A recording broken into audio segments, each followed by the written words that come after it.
सुप्रभात मित्रों। मैं कक्षा 8वीं अपोलो से अक्सर सुजित हूँ। आज मैं मेरे हिंदी के रीडिंग टेस्ट के लिए एक हिंदी की कहानी सुना रही हूँ।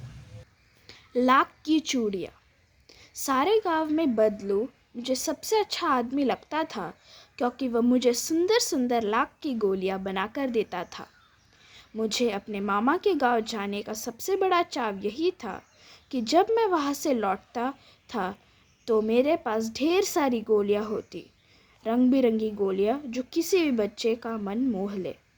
वैसे तो मेरे मामा के गांव का होने के कारण मुझे बदलू को बदलू मामा कहना चाहिए था, परंतु मैं उसे बदलू मामा न कहकर बदलू काका कहा करता था, जैसे कि गांव के सभी बच्चे उसे कहा करते थे। बदलू का मकान कुछ ऊंचाई पर बना था। मकान के सामने बड़ा सा सहन था, जिसमें एक पुराना नीम का वृक्ष लगा था।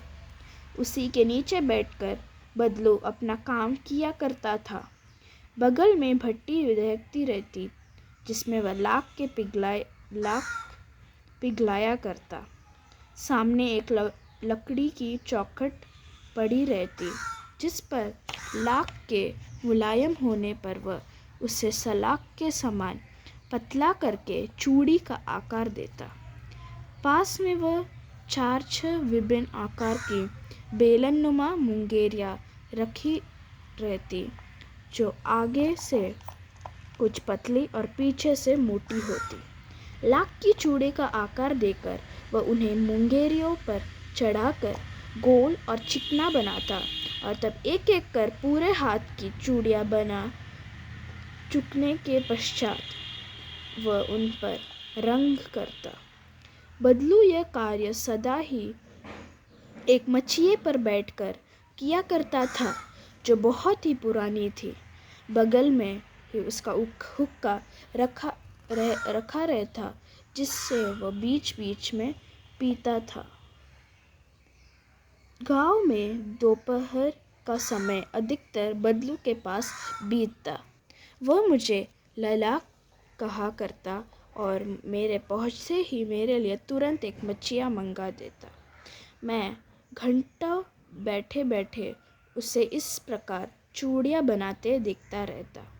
लगभग रोज़ ही वह 4-6 जोड़े चूड़ियाँ बना था।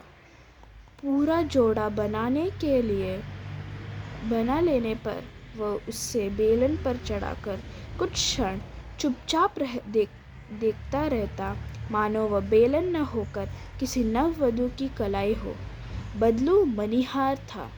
चूड़ियाँ बनाना उसका पैतृक पेशा था, और वास्तव में वह बहुत ही सुंदर चूड़ियाँ बनाता था।